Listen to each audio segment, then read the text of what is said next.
Hello and blessings, beautiful Coven of the Witch Weaver. Today we are going to be looking at assembling a crystal grid.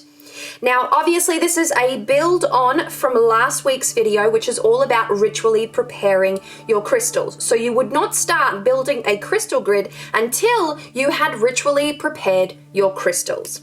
Now, a crystal grid is a configuration of stones that is placed in alignment for a specific reason. So each crystal grid has within it a particular intention. So it is almost like a crystal spell. Not almost, it is exactly a crystal spell.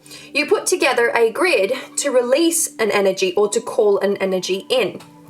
So we are going to look at the center of your crystal grid, building a crystal grid, and everything that a crystal grid entails, essentially. And hopefully I'm able to get everything that I need into this video. Again, unscripted, because that's how I roll. Rightio, so when it comes to the crystal grid, what you place in the center is the beacon of energy. And so you want to have something prominent, you want to have something powerful, you want to have something strong. Consider it to be the charging battery to your grid, the thing that's really going to amplify it. So for me, I use a quartz generator crystal. Now this quartz generator I've just pulled out of a little grid that I had going on over there. This is a quartz generator crystal with an Isis point and a charoite pyramid in the center. Okay, these configurations mean something to me. This is what I like to use at the center of many of my crystal grids. I always have this crystal in my possession, and if I'm going outside in the world and I'm separate from my sacred space, this crystal is going to come with me along with my coven crystal and any other accompanying crystals that I may feel like I need. So I like to use it a lot. Now the beauty about quartz generators is that they do just that. They generate a massive amount of energy. And so when they stand in the center of a crystal grid, they're really broadcasting, they're really doing that job. But a generator crystal isn't the only piece that you can put in the center of a crystal grid. You can also have a sphere. Like so, you can have a beautiful sphere. This is a softer energy, it's less angular of course, and it will broadcast energy out in every direction. So it's a very universal, unifying, whole type of energy. And it's beautiful to have a prominent piece like this in the very center of your crystal grid. Again, this is not the only type of stone that you can have in the center of your crystal grid. Now, you can also place, for instance, if you're doing ancestral work and you're doing an ancestral crystal grid, you can place a skull-shaped crystal in the center. If you're doing love work or you want to bring some love into the equation, then you would put a love heart-shaped stones, which, you know, there are many. If you are trying to reach your angels, for instance, your guides, your guardians in that way, you can put a little angel shaped crystal. And that's the thing with crystals these days, they come in all sorts of shapes and sizes.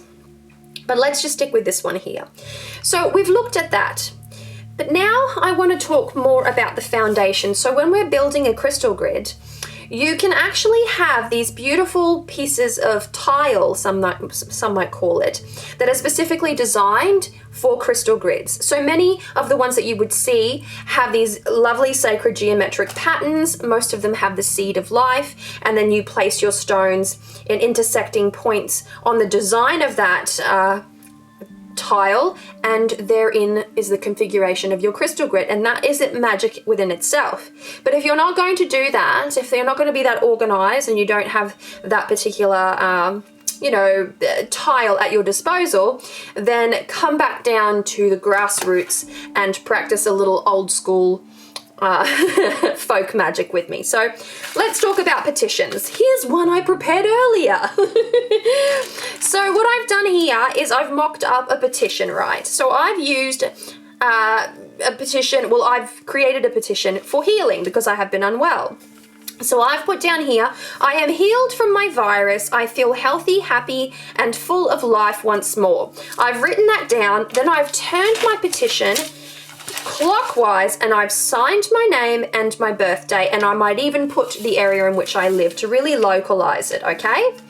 I would also then grab one of my beautiful oils and I would put little dot patterns on the 4 corners and then one in the center. This is a bit of a fixing pattern, if you will. So 1, 2, 3, 4. So you surround it and then you fix it in the middle. So it's a very nice little pattern to use when you're creating petitions. Now, one little tip that I would give you, and this is a little old school and you can either take it or leave it, is that you can rip the edges of your petitions to feather them out. So this is one that is like particularly used in old school magic. So you would just take off the edges, the sharp edges, as they can be very confronting.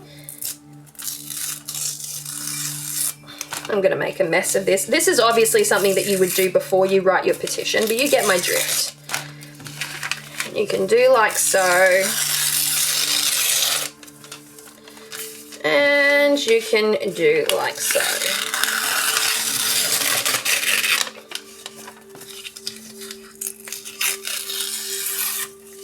There we go. We've got a lot of kindling for fire now. I'm just going to place this off to one side. So you're left here with a nice little petition where the edges are feathered, which means you can release. Then you would obviously do your anointing. And then you could put in a few little herbs that really correlate to the type of energy that you're bringing in. And then you would fold it. And so first and foremost, you would turn it clockwise and fold it. Then you would turn it clockwise again and fold it. This is assuming that you're bringing something in. So I'm bringing in healing. And there we have it. You may even like to dot a little bit of oil on the top of your petition like so, right? So that's going to be one foundation. On top of that, you guessed it, that's your little stone right there. Okay, so that's the very centerpiece. What I would do now is possibly, let's light a little candle here.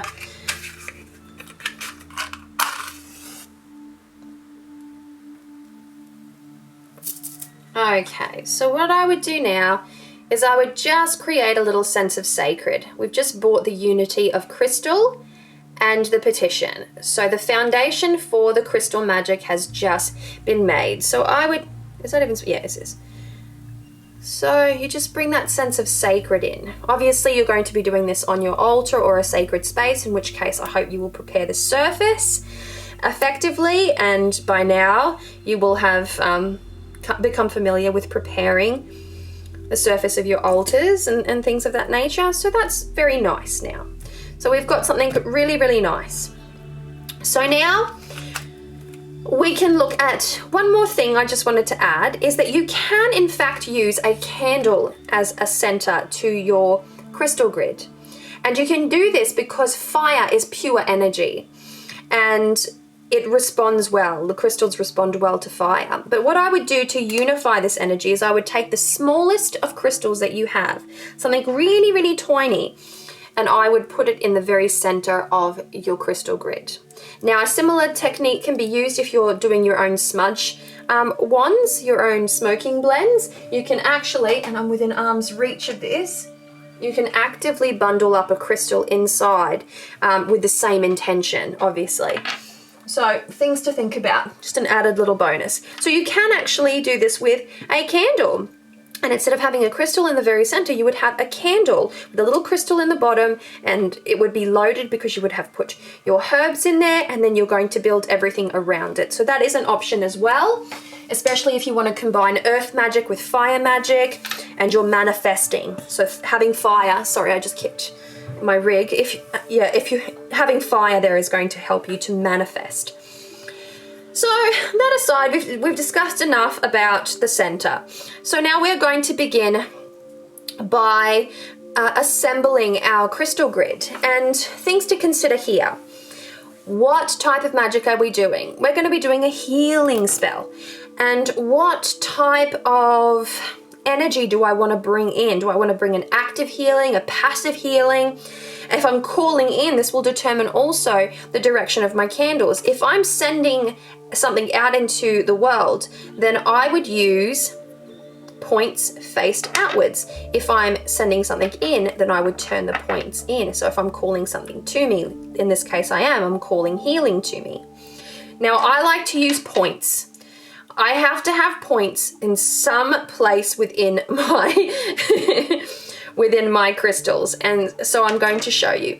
So let's have a look at some of the crystals that I've managed to round up here for myself. So I've got all of these beautiful brown stones. So I've got a bunch of tiger's eye, and tiger's eye is a really sturdy stone. It's a strong stone, and I thought we could use it for a bit of healing in this capacity. Oh, this is Unakite. There we go. And we're just going to put that up nice and close to the crystal. So I'm going to need a little more.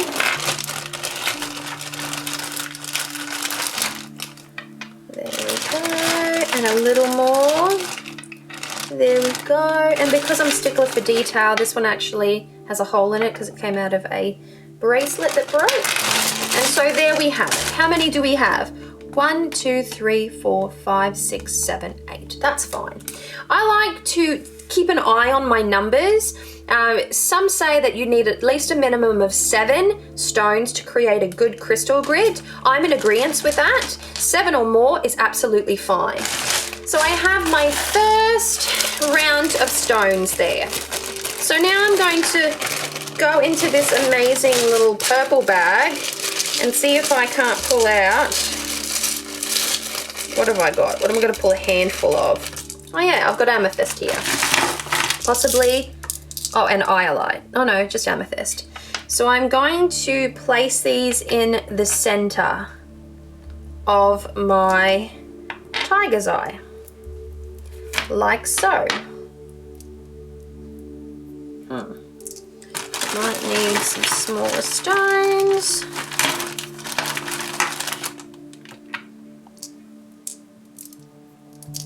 I've got lepidolite in here as well.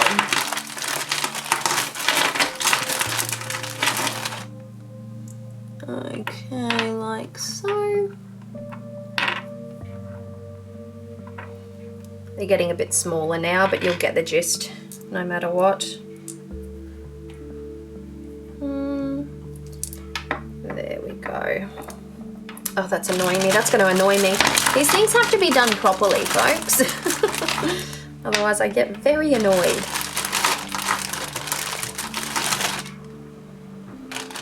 That's an actual ruby. Alrighty.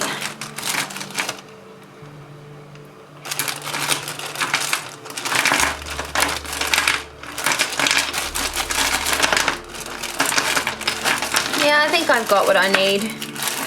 I mean, I could look for a little bit longer, but let's not be too pedantic about it. So, oh, that's going to annoy me. There we go. That's actually a chevron. So, I wouldn't necessarily put a chevron mixed in with a whole bunch of other stones, but there we have it. We've got a really nice little odd staggering there. So that's the second round. Now, you've got options here, folks. You can actually now introduce a soft botanical like a leaf or a flower petal, and you can create another level around this in soft botanical and then follow it with a solid crystal. So we're going to have another little round here. So let's use a little bit of carnelian. Now carnelian's going to go in again in the gaps there, in the gaps between the amethyst. And you see we're building something here.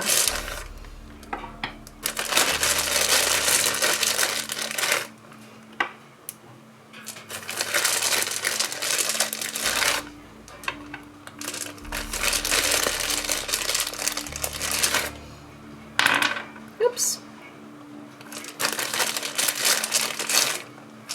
That's not carnelian.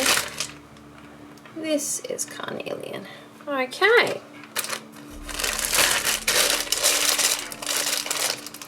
So, since I'm doing healing, I'm going for sacral, I'm going for fire. I want to cleanse my body in a way. So I'm going to bring in some sacral chakra energies because my illness has been that of the stomach. The sacral chakra is very close to where I'm going to be working, in which case it makes sense to use that. Likewise, the tiger's eye.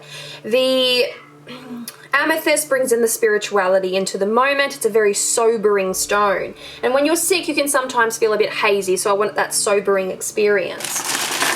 And then lastly, I'm not sure if I have sufficient, but let's just give this a red hot go. I would bring in some clear quartz. Now, all of these stones would, of course, been ritually prepared. All of these stones would have been embedded with an intention. And it's important to understand as well that you can start to work on stones and ritually prepare them even before you have a use for them. Because like I said, it's very cumbersome to prepare a stone. I mean, it's not an easy process. So making sure that you have, there we go. Hang on, am I doing this over here? Oh yes. That's there, that's there. Okay, so we're starting to get a nice little pattern out here. Again, you would consider putting in flowers. You could put beautiful pieces of wood like so, and you could incorporate symbolism, and you can incorporate, you know, green botanical magic, which would complement very well with your crystals. So things to think about is how big you've got to make this, or you want to make this, or you're able to make this, one thing, and how many beautiful items are you going to want to utilize. Now keep in mind, if you're using fresh flowers, and people do, you will have to re-energize your crystal grid or replace those flowers when they start to dull, because you're utilizing the life force of that fresh flower to power your grid. Likewise, if you're using dried herbs or dried flowers, you're going to need to anoint those dried herbs, those dried flowers, so that they've got a little extra energy to them. They will still hold some of the essence of that flower, but by adding a little drop of something like a magical oil of some description, whatever you've got, that is in alignment with your intentions, would be great. And so let's say that you have sufficient amounts of layers and you have what you need. Then you're going to start to close it up, all right? So you do this with your clear quartz. Now again, I'm calling in healing to myself, so I'm going to place this inward. So the point of the crystal is going to be facing inwards. If I was broadcasting this energy out, it would be facing outward. Okay? So inward like so.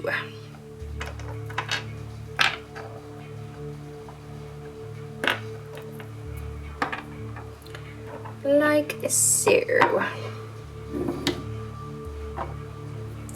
Going to put a little one here, otherwise I'm going to run out of space. Okay, and you can put as many or as few as you like. Finalizing that aspect, you are going to need to then close off your crystal grid. This is actually an important step. So what you do is you place a double terminated quartz, so a quartz with 2 natural points at the end of your crystal grid. This locks it off, okay? So consider it like a little bow tie, like ties it off, okay? So that's locking your crystal grid off. And now we are going to activate it. So we give it a little smudge, give it a little spritz, you know, really prepare it, activate it, like just a little smudgy smudge, bring the sense of sacred. You may want to burn another item of something or other. You may want to, let's use this, you know, sacred temple protection, clearing and healing. We'll just use some of that, like so. We're just going to sprinkle some, you know, some flowers, like so, you know, just to color it up a little bit, you know, to give it a little something extra. You're going to feed it. And then you can use a rattle, you can use a bell, you can use a drum, you can use your own voice, you can use clapsticks, whatever. You can use a Tibetan meditation bowl, a crystal singing bowl, whatever you've got. Click your fingers, clap your hands. Make some noise, wake it all up.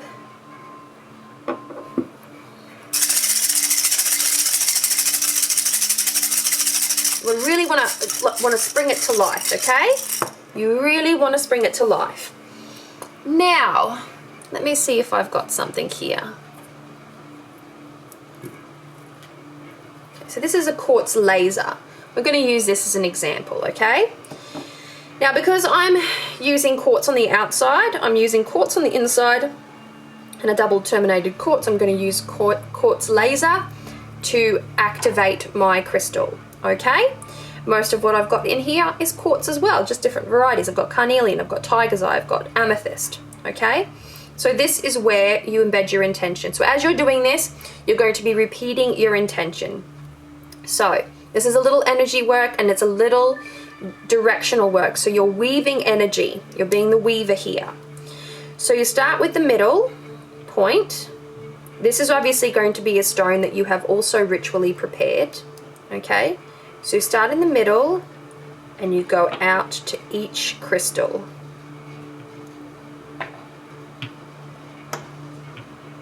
You can do it in rows, which I think is actually a little easier. When you get back to the original one, then you do another.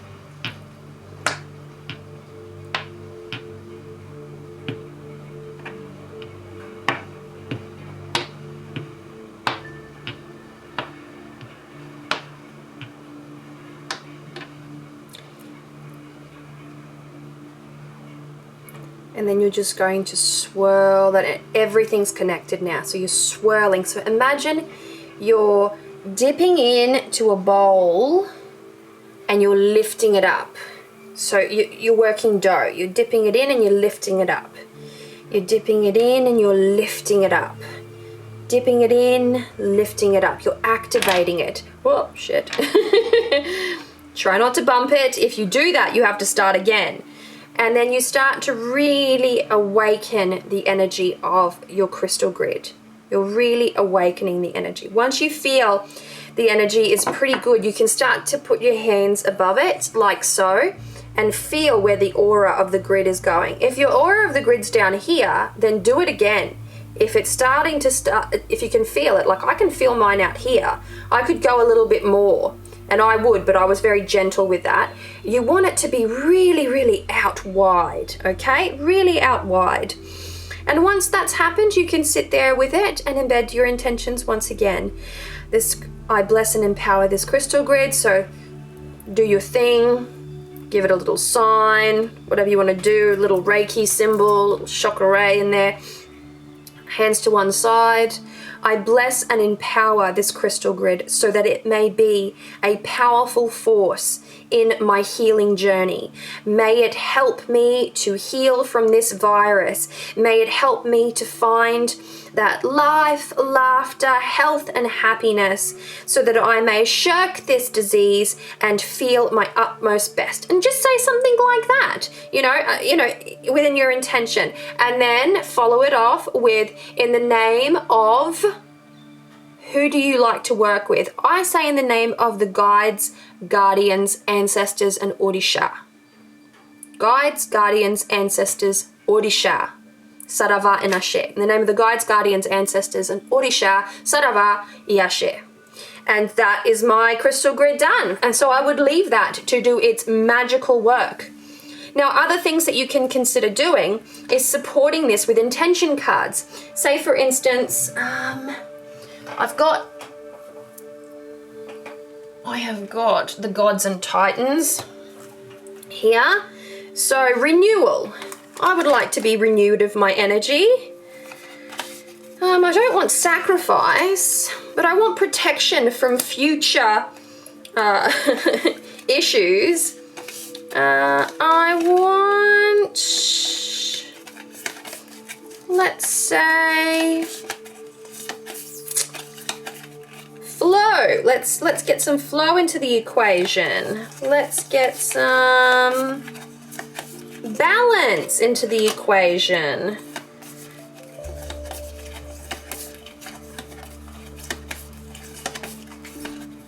Focus, support, sleep, any one of these things. I could put these on the outside of my crystal grid and create a really nice intention barrier with that in mind, okay?